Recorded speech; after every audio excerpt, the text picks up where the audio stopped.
Hamas को लेकर Israel ने शुरुआत से ही कहीं ना कहीं लापरवाही जरूर बरती, क्योंकि जो हमला उस पर 5,000 रॉकेट के साथ हमास ने किया उसकी भनक तक इजरायल को नहीं लगी थी। इजरायल ने कभी नहीं सोचा था कि 5,000 रॉकेट के साथ इजरायल पर हमास हमला कर सकता है। इसके अलावा उसने ये भी कभी नहीं सोचा था कि एक जंग उसके साथ इतनी लंबी खिंच सकती है कि वो 1 महीने से भी ज्यादा लंबी हो चले, जिसका अंत अब भी कहीं समझ नहीं आ रहा। इजरायल ने यह भी कभी नहीं सोचा था कि हमास के साथ उसकी एक जंग कोई ऐसी भी हो सकती है जिसमें दुनिया दो धड़ों में बढ़ जाए, कुछ इजरायल के साथ हैं तो कुछ हमास के साथ हैं। इस वक्त पश्चिमी देश और अमेरिका इजरायल का समर्थन कर रहे हैं, लेकिन हमास भी अकेला खड़ा नहीं है। हमास की तैयारी अकेले की भी नहीं थी। ये कई खबरें ऐसी सामने आ रही थी, ईरान उसका साथ लगातार देता आ रहा है। इसके बाद से अब कई सारे मुस्लिम देश भी ऐसे हैं जो इस वक्त हमास के साथ हैं। इन्हीं से खौफ खाया हुआ है इजरायल। अब इजरायल को डर सता रहा है, क्योंकि कई सारी न्यूक्लियर शक्तियां भी एक हो सकती हैं, ऐसा उसका मानना है, इजरायल का मानना है। तो बेंजामिन नेतन्याहू ने फिलहाल अपनी तैयारी पुख्ता कर ली है, यानी उनके जितने भी कैबिनेट मिनिस्टर्स हैं, अब तक जो युद्ध की रणनीति थी, जो युद्ध पर चर्चा थी, जो इम्प्लीमेंटेशन था युद्ध के हथियारों का, युद्ध की रणनीतियों का, वो तमाम चीजें वो बैठकर तेल अवीव में कर रहे थे।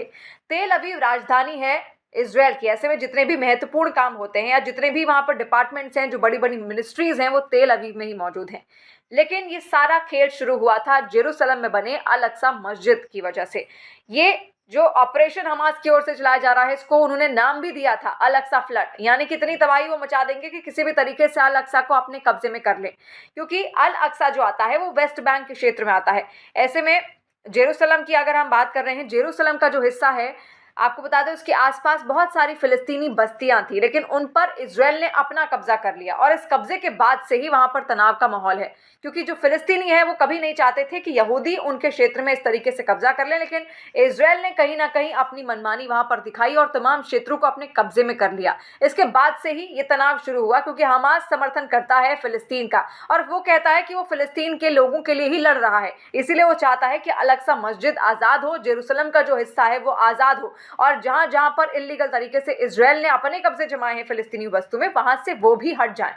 तो जेरूसलम में ही एक बंकर बनाया गया है इजरायली सेना की तरफ से। ये प्रोटेक्शन के लिए ही है, ये ऐसे वक्त के लिए ही है कि जब एटम बम गिरे या फिर किसी भी तरीके से बड़ा न्यूक्लियर ब्लास्ट करने की साजिश दुश्मन देश करें, तो इजरायल अपने तमाम नेताओं के साथ, अपने तमाम महत्वपूर्ण प्रतिनिधियों के साथ वहां पर छिप सके। तो अब तैयारी इजरायल की कुछ ऐसी ही है, क्योंकि अब ये इन बंकर्स में ही जाकर छिपेंगे। जितने भी कैबिनेट मिनिस्टर इस वक्त इजरायल की कैबिनेट में है, बेंजामिन नेतन्याहू की कैबिनेट में है, ये तमाम जाकर इन बंकर्स में छिपेंगे।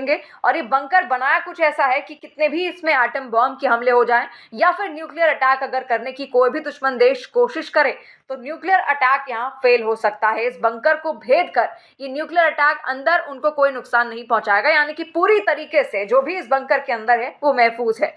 तो इजरायल वैसे भी अपने दिमाग के लिए जाना जाता है, और किस तरीके से वहां के लोग बेहद मेहनत करते हैं, और एक छोटे से देश ने कैसे मिडिल ईस्ट में खुद का दबदबा कायम किया, खुद को बनाया, ये उसका एक उदाहरण है। तो ऐसे बहुत सारे बंकर्स उसने बनाए हैं, लेकिन एक बंकर जेरूसलम में भी मौजूद है। तो ऐसे में बेंजामिन नेतन्याहू को कहीं ना कहीं डर है कि उस पर एटम अटैक हो सकता है, न्यूक्लियर अटैक हो सकता है। तो उसके लिए अपने रणनीति बनाने में बेंजामिन नेतन्याहू इस वक्त लगे हुए हैं। यानी अगर ऐसा अटैक होता है तो पूरा का पूरा कैबिनेट शिफ्ट हो जाएगा उन बंकर्स में जो कि जेरूसलम में मौजूद हैं। इसके साथ ही गुरुवार को यूएन में, यानी कि यूनाइटेड नेशंस में एक प्रस्ताव भी पास हुआ था। दरअसल इसमें यह कहा गया था कि जो फिलिस्तीन के ईस्ट यरूशलेम में जितने भी क्षेत्र हैं, वहां पर जिस तरीके से इजरायल ने अपना कब्जा किया है इलीगल तरीके से, वो गलत है। और इसके खिलाफ में आपको बता दें 145 देश ऐसे थे जिन्होंने ये कहा कि ये बेहद गलत है, जिसमें भारत भी शामिल था। हालांकि भारत और इजरायल की दोस्ती की दास्तां हम सब जानते हैं किस तरीके से एक अच्छी दोस्ती भारत और इजरायल के बीच में है।